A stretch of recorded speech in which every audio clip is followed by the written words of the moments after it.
There will come a time in your life when the world you see no longer satisfies the world you feel. The questions you've buried begin to rise like smoke, and you will feel it, not in your mind, but in your bones. Something is awakening inside you. This is the beginning of the path. The stage of restlessness, the whisper within. There is a moment in every seeker's life when the silence begins to speak louder than the noise. It does not arrive with grand signs or dramatic awakenings. No, the beginning of spiritual transformation is far more subtle. It shows itself in the small, persistent discomfort you feel while doing the things that once brought you satisfaction. The meals you used to enjoy no longer nourish you. The company you kept begins to feel distant. The ambitions that once burned bright now flicker with emptiness. You start to sense that something is not wrong with the world, but something is shifting within you. This is the first stage of spiritual awakening. It is not a revelation, it is a restlessness, a quiet, gnawing feeling that refuses to leave.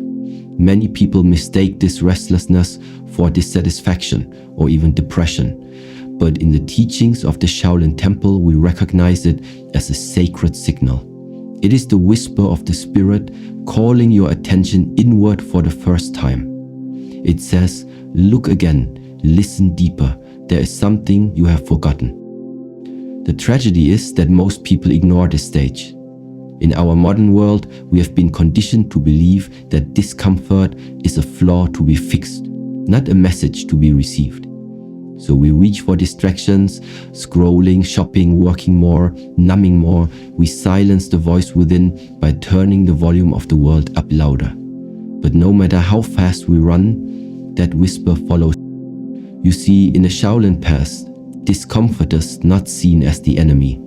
It is regarded as a gate, a necessary threshold every soul must pass through if they are to truly awaken. And restlessness, it is the guardian at the gate. You cannot bypass it. You must walk through it with awareness. This is why many people, even when surrounded by external success, feel internally empty.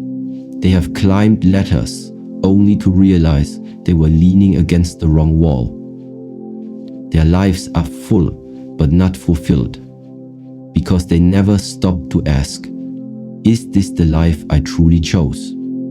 Or is this the life I was told to live? The first stage begins when this question takes root in your mind and refuses to leave. At this point, your heart begins to long for something nameless, a deeper connection, a truer expression, a way of living that is not just efficient but meaningful. But because you cannot yet define what you're longing for, you often feel lost. This is where many turn back. They confuse restlessness with failure and begin to doubt themselves. But the Shaolin way teaches us, when the path ahead is unclear, that is not the time to stop. Stillness is the art of listening, not with your ears but with your being. When you become still, you begin to sense that the restlessness is not chaos. It is guidance. It is your soul pushing against the walls of a life too small for it. It is the beginning of something greater. But for it to grow, the old must first become uncomfortable. We are not taught to welcome this feeling. But perhaps we should be, because within it is hidden your first step toward awakening. Not away from the world, but back to your own nature. And so a question arises, not from the intellect, but from the deep interior of your being. What if this discomfort is not a problem, but a path, a stage of questioning, breaking the illusion? Once the restlessness has stirred your spirit, a new phase begins, quietly yet with great intensity. It is the stage of questioning. The world no longer appears as solid and unquestionable as it once did. What used to feel like truth begins to shimmer like a dream. And so, without any deliberate decision, you start to inquire, not with your intellect alone, but with your whole being. Why am I here? Who am I without my achievements, my name, my story? What is this life I'm living? And is it truly mine? At this stage, everything becomes a mirror. A casual conversation may spark deep reflection. A walk in the park may reveal truths you've never noticed before. You may find yourself staring at your own reflection, not in vanity, but in confusion. Who is this person? Where did I go while I was so busy becoming what others expected me to be? It is in this questioning that the illusions of the conditioned self begin to crack. You realize that much of what you believed about success, happiness, relationships, even love, was never truly yours. It was inherited, absorbed, imprinted. This realization is both liberating and terrifying, because now you are standing on uncertain ground. The foundation you lived upon no longer holds the same weight. You see clearly that the roles you have played, the responsible one, the achiever, the pleaser, the strong one, are not your essence. They were costumes worn so well that even you forgot they were temporary. This is where the ego resists. It clings, not because it is evil, but because it is afraid of what lies beyond identity. And so it will whisper, be careful, don't change too much, don't lose who you are. But what the ego cannot comprehend is this: when you begin to shed illusions, you are not losing yourself. In Shaolin philosophy, we say, to remove what is not real is not a loss, it is clarity. The great masters never feared asking the difficult questions. In fact, they cherished them, because to question is to awaken. It is to honor your inner intelligence, the part of you that remembers truth even when the mind has forgotten. This stage is not without its storms. Questioning will shake relationships, unsettle routines, and bring discomfort to areas you once thought were stable. People around you may not understand what you're going through. They may call it a phase, they may say you are changing, and in many ways they are right. You are not becoming someone else, you are peeling back the layers that never belonged to you in the first place. And yet, this shedding is painful. Because even false selves feel safe when they've been with you long enough. This is the paradox of awakening. You must be willing to let go of the familiar in order to remember the eternal. In this space between the known and the unknown, your mind will search for certainty. But the deeper invitation is not to find immediate answers, it is to remain in the question. The question itself becomes sacred. It opens the door to dimensions of awareness that logic alone cannot touch. The Shaolin path does not offer fixed beliefs. It offers a mirror and asks, can you see yourself clearly without distortion? To question is to polish that mirror, to remove the fog of assumptions, expectations, and inherited thoughts. The more you question, the more you see. And the more you see, the more your old world dissolves. This is why this stage requires courage. Not the courage to fight the world, but the courage to dissolve within yourself. To allow what is false to fall, not knowing yet what will rise in its place. And so you continue walking, not because you know where the path leads, but because something inside you knows you cannot go back. The stage of transformation, the inner fire. There comes a moment after the questioning has burned through the outer layers of your identity, when something profound begins to take root. The fire no longer points outward, it turns within. You begin to understand that no teacher, no philosophy, no path outside of you can give you what you are looking for. The seeking that once pushed you to read, to listen, to explore, it softens. Not because the thirst has disappeared. This is the stage of transformation. It is not glamorous. It does not make noise. But it is here that true awakening begins to take shape. Not in thought, but in being. You begin to withdraw from what is unessential, not as a form of escape, but as an act of refinement. You notice how much energy you used to spend maintaining roles, chasing validation, reacting to the chaos of the world. And now, almost without effort, you let it fall away. You no longer crave applause for your silence to feel valid. And in that stillness, something ancient and alive begins to stir.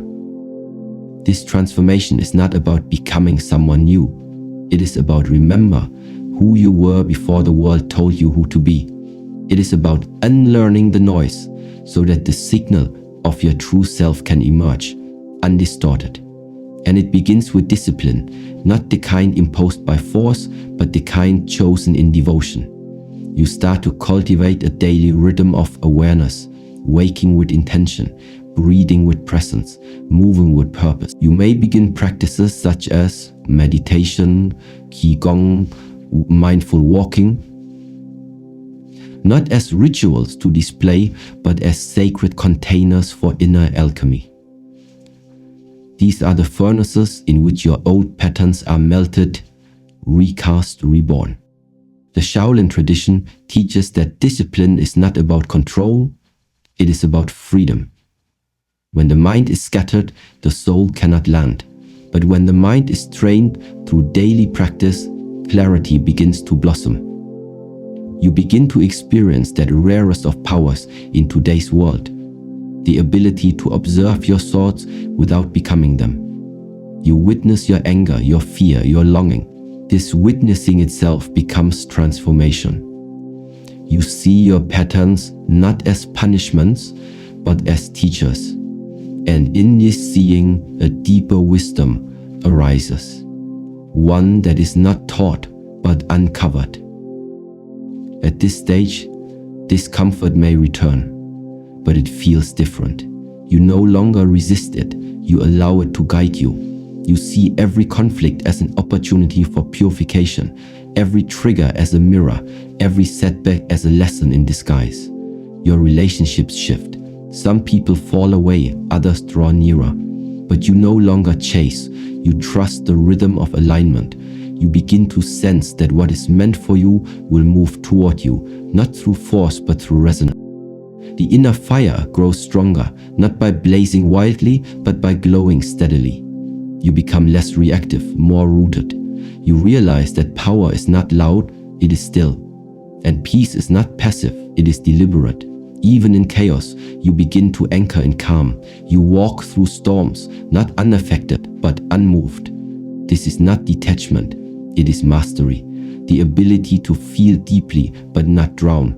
The capacity to hold pain, but not be committed. And yet, this transformation is not a final arrival. It is not the end of the journey. It is the sacred middle, the place where you are no longer who you are, but not yet fully who you are becoming. It is the cocoon, the forge, the dark womb of new birth. And in that in-between space, a deeper question begins to rise, not just about who you are, but how you will now walk in the world. The stage of integration, walking between worlds. After the fires of transformation have burned away the old forms of your identity, and the silence within has grown louder than the noise outside, you begin to notice something curious. Life is no longer something to escape from, nor is it something to conquer.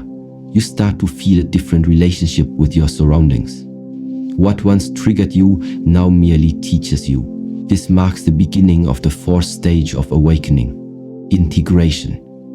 It is here that your inner shifts begin to harmonize with your outer life. You no longer feel the need to separate the spiritual from the practical.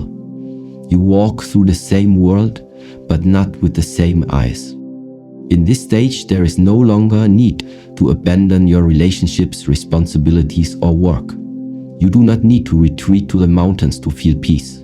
The sacred is no longer confined to temples or meditation mats. You begin to realize that the grocery line, the morning commute, the challenging conversation, all of it is part of the practice. Life becomes the temple, presence becomes the prayer. And your attention, calm, undivided, and rooted, becomes your offering. This is not a stage of performance. In fact, it is the end of performance. There is nothing to prove. You no longer seek recognition for your inner growth. The loud declarations fall away. The desire to appear spiritual fades. Instead, there is a quiet depth in you that does not need to be announced. Your energy speaks before you do, and your stillness, gentle but grounded, becomes a mirror for others to see themselves more clearly. You begin to live with a different rhythm. It is slower, but not less effective. You are more intentional. Every action, even the smallest ones, are infused with awareness. You no longer act out of compulsion or fear. You act from clarity. You listen deeply. You do not waste energy on things that drain your peace. You begin to value your presence more than your productivity. And this simple shift changes everything. At this point, integration teaches you balance. You learn to hold joy and sorrow in the same breath.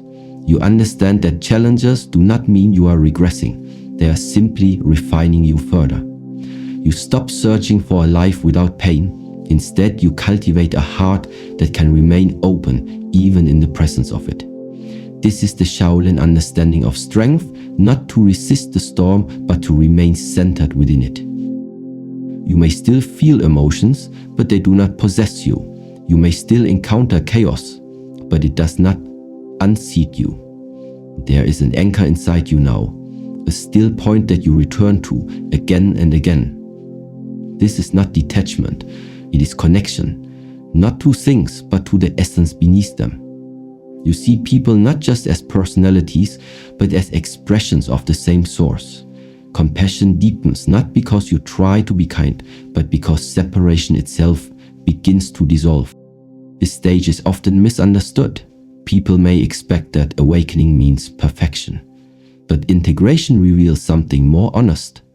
It is not about eliminating all flaws, but about holding them with consciousness. It is about showing up with sincerity, even when you stumble.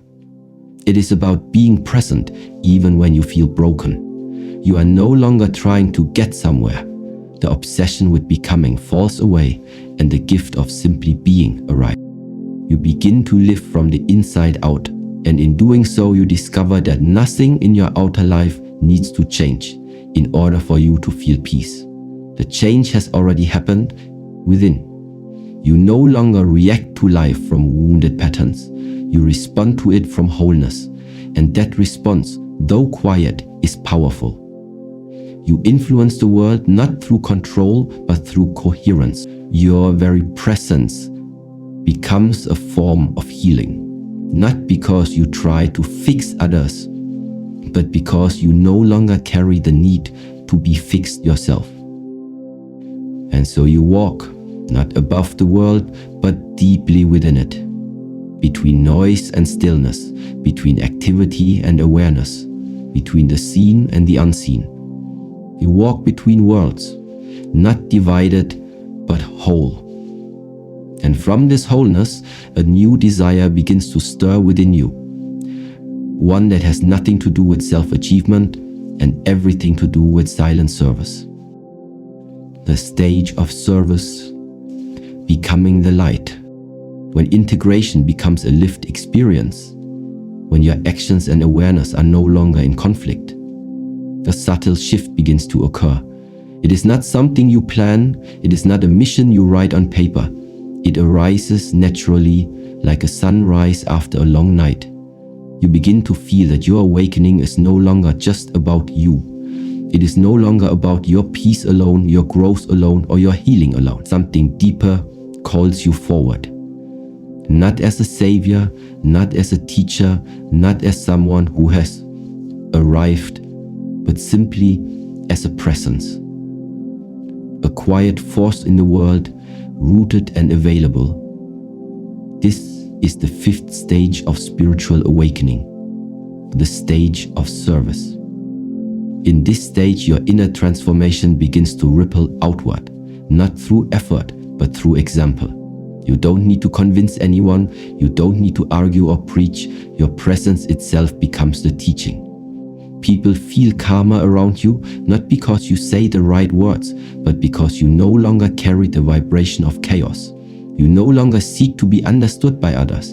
Instead, you become a space where others can understand themselves more deeply. This stage is not dramatic. There are no grand gestures or heroic acts. Rather, it is a deep and unwavering commitment to live as a reflection of truth. You hold doors for strangers. You listen with your full attention. You show up on time.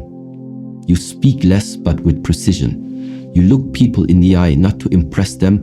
This is the way of the awakened heart, to give without needing to be seen giving. In Shaolin tradition, we say, the master serves not from the mountaintop but from the ground beneath your feet. Real service is humble. It does not announce itself. It moves through the cracks of life like water, soft, unassuming, yet essential. You begin to serve not because you feel obligated, but because you feel connected. The illusion of separation fades. You recognize yourself in others. Their fears, their longing, their searching, and your heart responds, not with pity, but with gentle strength. Not I will save you, but I will sit with you until you remember your light. At this stage, you become increasingly sensitive, not in a fragile way, but in a deeply perceptive one. You notice suffering in subtle forms, a heavy silence in someone's tone, a forced smile, a restless energy in a room. And rather than avoiding it, you enter it softly, with your breath, your awareness, your grounding. You don't try to fix everyone. You know that awakening cannot be forced, but you remain open, available, aligned. You hold space, and that space becomes medicine. You begin to care less about being right and more about being real. You no longer seek validation for your service. You may work behind the scenes, you may walk unnoticed, but within you burns a quiet flame, a vow that says, may my presence bring more harmony than harm. May my life be a reminder that peace is possible. This is the sacred path of the warrior, not of aggression, but of presence. Not of dominance, but of devotion. And yet this path does not mean you are always calm, always clear, always perfect. You still feel human emotions, you still face challenges, but now you meet them with a different posture. You know how to return to your center. You know how to breathe through discomfort. You no longer abandon yourself. And this self-trust becomes your strength. Others may not see your practice, but they feel its results. Your stillness is not emptiness, it is integrity. It is presence without performance. And so, service becomes your natural expression, not as a role, but as a way of being. You share your insight not to impress, but to uplift. You walk the world lightly, but leave deep impressions in the hearts you touch. You become a silent permission for others to awaken, not by pulling them, but by standing still in your truth. And like a candle lit in a dark room, your presence begins to remind others of their own light. As the path of awakening unfolds, through restlessness, questioning, transformation, integration, and finally silent service, you come to realize something beautifully simple. Awakening is not a destination. It is a return to presence, to simplicity, to the unshaken stillness that has always lived within you. The stages are not ladders to climb, but mirrors that reveal layer by layer the truth you have carried all along. There is no need to rush, no need to perfect, just a deepening into what is already here. The ancient masters remind us, before enlightenment, chop wood, carry water. After enlightenment, chop wood, carry water. The outer world remains. The tasks, the routines, the chaos, they continue. But you are no longer the same. You are no longer moved by every wind. You respond from clarity. You act from awareness. You walk with peace. So wherever you are on this journey, honor it. Whether you are in the discomfort of restlessness or the grace of service, trust that you are exactly where you are meant to be. Do not compare your path to another's. The lotus does not bloom in a day, and neither does awakening. It unfolds naturally, quietly, perfectly. Start today. Not by searching, not by striving, but by sitting still and seeing what remains. Thank you for walking this path with me today. Your presence here is not by accident. It is a sign that something within you is ready. May you move forward gently, with awareness and with courage. Until next time, breathe deeply, live slowly, and remember, the way is not found outside you. It begins when you turn within.